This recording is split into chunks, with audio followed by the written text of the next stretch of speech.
Então, gente, vamos falar do primeiro livro, Arquivos Sobrenaturais, Ed Lorraine Warren, Demonologistas, tá? Essa é uma versão aqui da Dark Side. O nome deles, né, tem esse efeito aqui dourado super bonito. Todos os livros são de capa dura. Lembra um pouquinho aqueles livros antigos, né, que tem o símbolo da Dark Side. Esse livro, assim como o terceiro, traz algumas ilustrações, tá? Então a gente tem aqui a possibilidade de acompanhar. Assim como nos filmes, no final sempre passa o pessoal, os personagens, que são as pessoas reais que fazem os personagens, e também algumas fotografias, né, algumas imagens. O livro 1 e o livro 3 trazem essas imagens também, o livro 2 não. Então falando aqui do nosso casal, né, casal meta de relacionamento, porque acima de qualquer coisa, eles sempre passam muito essa cumplicidade, esse companheirismo na relação, que eu acho muito bonita. E aí o livro, né, todos os três tem essa inicial aqui com o nome deles bem grande, bem bonito, bem chocante, né? E também se inicia com a foto do casal, logo em seguida, né, depois aqui da simbologia. No livro 1 e no livro 2 a simbologia utilizada é a serpente, é o mito da serpente, né? E é a foto deles. E no livro 3 muda, né? Eu tenho uma caveira com uma ampulheta. E falando agora sobre a história em si, o que o livro traz, fica sempre havendo uma... Olha que lindo aqui, tá? Queria mostrar pra vocês como esse livro é bonito. Acima de tudo, é um livro muito bonito, muito bem feito. Esse livro aqui, ele faz algumas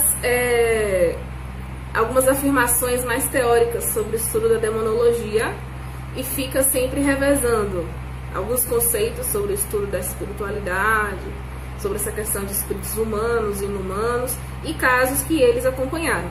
Então nesse livro aqui, que a gente já conhece dos filmes, tem Annabelle, tem MTV também, né, que foi o caso que eles ficaram mais famosos, foi depois de participar desse, e outras histórias também que a gente ainda não viu em filme, mas que poderiam virar, porque são histórias realmente bastante surpreendentes.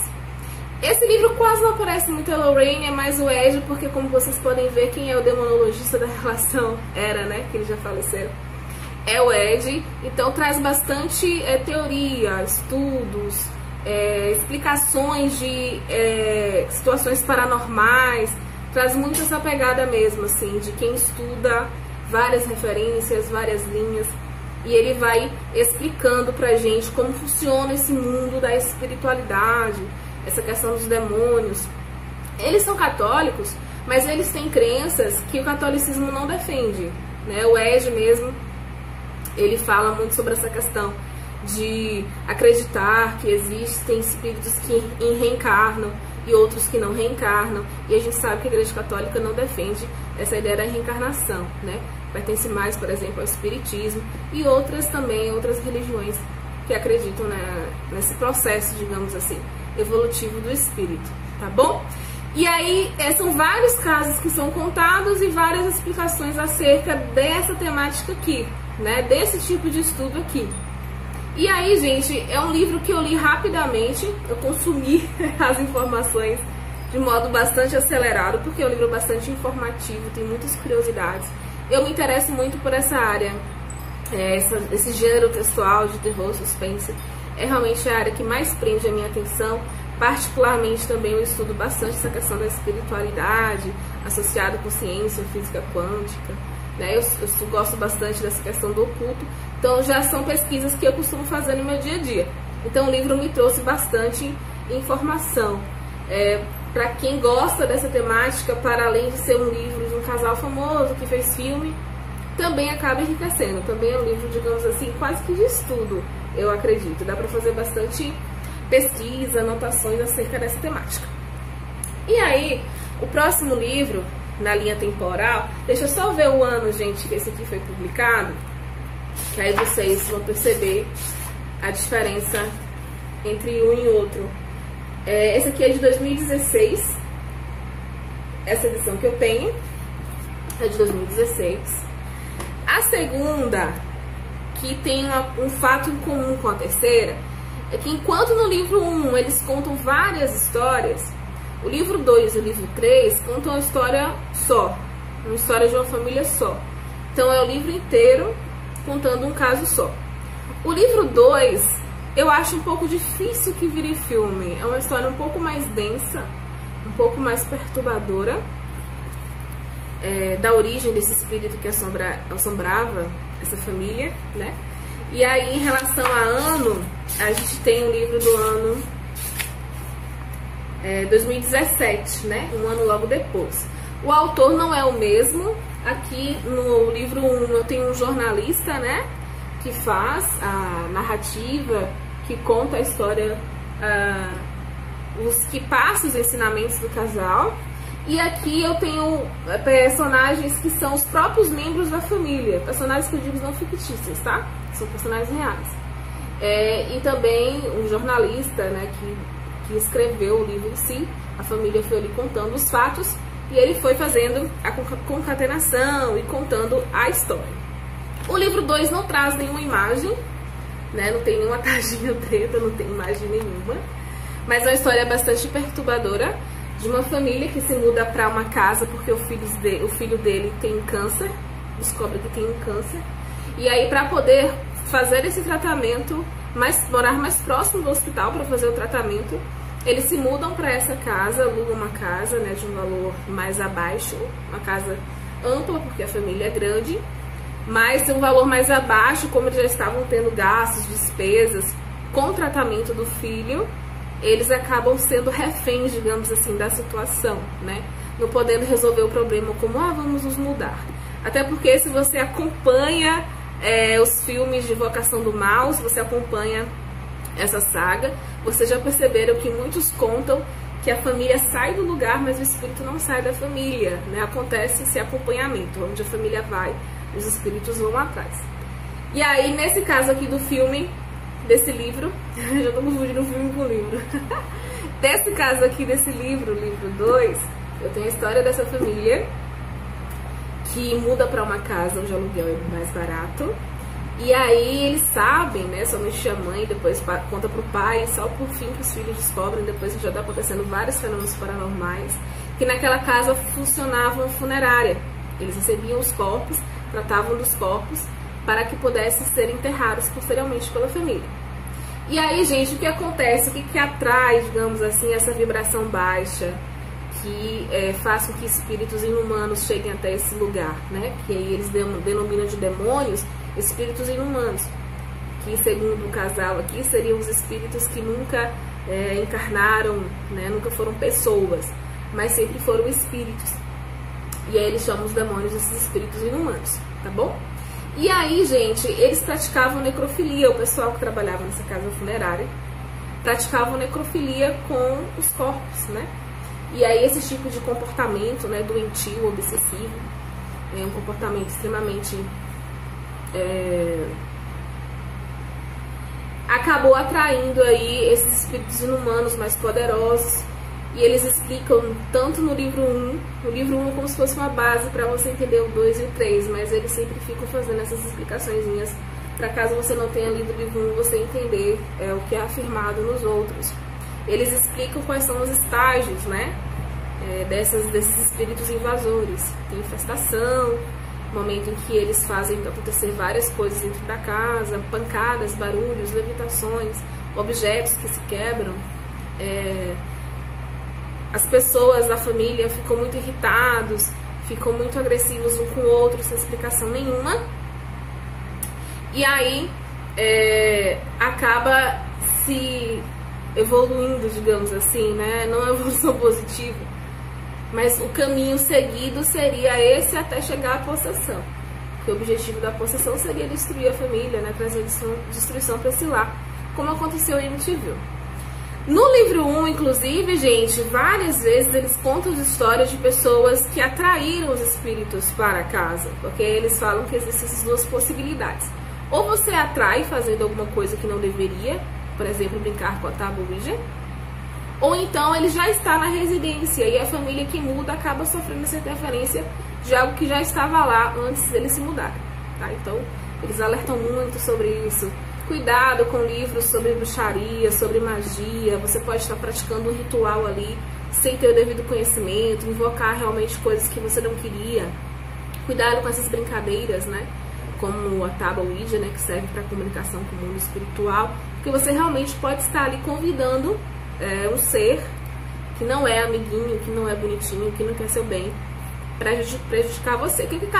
Que é o que acontece em Annabelle, né, uma boneca de pano que começa a apresentar uns comportamentos, né, não tão de pano assim, e aí as meninas convidam uma médium para poder entender o que está acontecendo.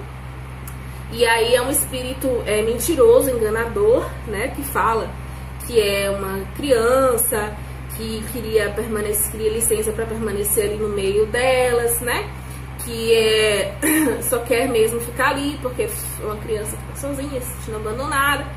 E aí as meninas acabam aceitando que esse espírito fique na boneca, entre na boneca, que é o pedido da entidade, e aí acontecem várias coisas, né? A Annabelle acaba sendo bastante agressiva, se mostra ser uma entidade demoníaca, como se conta a história que a gente viu também no cinema, tá? Então esse é o livro 2, não vou contar o final, né, gente? Vocês vão ler o livro para descobrir o que acontece, se eles conseguem ou não expulsar esse espírito, o que acontece com essa família. E é um livro bastante agoniante, traz a descrição das cenas, do que a família passou, bastante angustiante mesmo. Tem a descrição de espíritos muito deformados, porque eles imitam, digamos assim, né, os corpos que eram tratados nesse necrotério. Então tem umas descrições bastante angustiantes. Indico essa leitura para todo mundo? De nenhum dos três eu indico para todo mundo. Acredito que é necessário uma maturidade para ler esse tipo de material. Assim como para assistir determinados filmes, a gente precisa de maturidade. Para ler determinados livros, a gente também precisa de maturidade. Então não é um livro que eu recomendo para todo mundo, para toda a família ler de modo nenhum. E nem se você tiver determinada idade ou maturidade, não é um tipo de leitura para você ler, digamos assim, desprotegido, independente da sua crença espiritual. Quando a gente baixa a nossa vibração, isso é física, a gente tende a atrair elementos que estão nessa mesma baixa vibração. E normalmente o que estava vibrando baixo não é uma coisa bacana, a gente quer estar sempre vibrando para cima, né? Então, muito cuidado ao ler esse tipo de conteúdo. Não leia desavisado, não leia se você for muito jovem, no oba-oba, assistir um filme, achei legal. Bastante atenção, bastante cuidado ao ler esse material, não tome como um livro comum, tá? Esse é o conselho que eu dou pra você. Em relação ao livro 3, esse é um livro que eu vou falar assim, teve uma determinada descrição de uma determinada entidade que me deu medo. Os outros 2 livros eu li com mais tranquilidade, apesar de sentir uma atmosfera diferenciada, mas o livro 3 com certeza foi o livro que me deu mais medo, digamos assim, né? Em determinadas cenas que o casal descreve, as entidades que eles viam, realmente teve umas 2 descrições que me incomodaram bastante e que eu fiquei com receio, não para parar de ler, porque eu queria saber o que aconteceu, mas é o livro que eu acredito, para mim, foi o mais impactante. Eu li um livro atrás do outro, levei uma média de 20 a 30 dias, 30 dias não, mas uns 20, 25 dias no máximo para fazer a leitura dos 3. Quando eu gosto do livro, quando a história me envolve, eu leio rápido. Tem outros livros aqui que estão enrolados bastante até hoje. E esse é de 2019. Esse aqui conta a história de uma família que foi a público para poder conseguir a ajuda da igreja para fazer o exorcismo da casa deles. Porém, o padre fez exorcismo, 3 exorcismos que não adiantaram. No final do livro tem bastante essa descrição, né? E é uma história muito misteriosa, porque não se conta a origem. Como foi que essa entidade, como foi que essas entidades foram parar lá. No livro 2 a gente sabe que é porque a casa era um necrotério, o pessoal praticava, né, a necrofilia. Nesse aqui não há essa explicação. E aí cada um, de acordo com a sua linha de crença, faz as suas devidas teorias. É um livro que traz imagens, uma família que mora numa casa geminada, né, junto com o sogro, a sogra, na verdade, o sogro e a sogra. Essa aqui seria a família, eles tinham filhos gêmeos.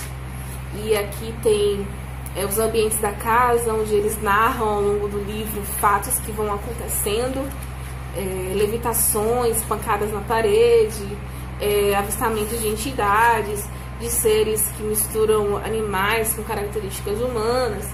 Ela está indicando aqui a altura que ela acordou à noite estando levitando na cama. Enfim, tá? Então é um livro bastante forte, traz relatos muito intrigantes e que também causam uma certa angústia, sim. Você gosta do gênero terror, se sente amadurecido e protegido, vou dizer protegido assim, o bastante para mergulhar nesse tipo de leitura? E nesse livro aqui, gente, traz justamente essa, eu digo que é como se fosse um alerta. Porque o Ed, ele trabalha, digamos assim, com a iniciação também de demonologistas, né? Pessoas que têm interesse, que querem estudar. E aí tem uma parte do livro que se repete, que tem um título Aprendiz de Demonologista, que é um cara que se interessa, que busca aprender, que visita, frequenta, digamos assim, aulas que o Ed dá. E aí ele acaba decidindo que aquilo não é pra ele, por passar por algumas experiências um tanto quanto angustiantes e traumatizantes, eu diria. Então é um livro que traz muito esse alerta, né? Não é brinquedo, não é pra todo mundo. É uma vida bastante que requer muita dedicação, né? Que requer um vigiar constante, etc. e tal. Se você não acredita, né, nessas questões, mas gosta de conhecer possibilidades, teorias e tal, eu recomendaria que você lesse o livro 1, que traz mais esse estudo teórico, tá? Os outros 2 livros são relatos mesmo de um caso só, mas de casos bastante profundos e bastante complexos, por que não dizer bastante aterrorizantes. A recomendação de leitura fica então. Então, gente, essa foi a minha impressão, o que eu senti lendo os 3 livros. Qual que você gostou mais? Qual que você achou mais bacana? Eu gostei mais do 1, porque traz mais essa questão do estudo, mais informativo e mais casos. E eu pude conhecer mais a realidade do casal, conhecer outros casos que eu ainda não conhecia. É um livro bastante com muita exemplificação, né? Mostra uma maturidade muito grande do casal. Então eu gostei mais do 1 por esse motivo. O 2 e 3, como se restringe a um caso só, por vezes eu achei um pouco cansativo, já que repete algumas informações teóricas sobre o estudo da demonologia que está no livro 1, tá bom? Então, gostei bastante de fazer a leitura, foi uma leitura bastante válida, e assim, não vou dizer assim, recomendo que vocês leiam, porque realmente não é todo mundo que está preparado para ler um livro desse tipo, né, e se sentir bem e ficar bem depois. Eu recomendo assim, se você for ler, leia com cuidado, leia com maturidade, saiba em que terreno você está pisando antes de fazer a leitura desse livro, dessa trilogia, tá bom? Mas o Dark Side está de parabéns. Livros lindos, lindos, lindos, lindos, lindos, muito bem feitos, maravilhosos, tá? Beijo, gente! Qualquer dúvida, qualquer comentário, qualquer questionamento, qualquer sugestão de livro para eu ler, é só comentar aqui embaixo, que eu vou ficar super feliz de fazer essa troca com vocês. Tchau, tchau!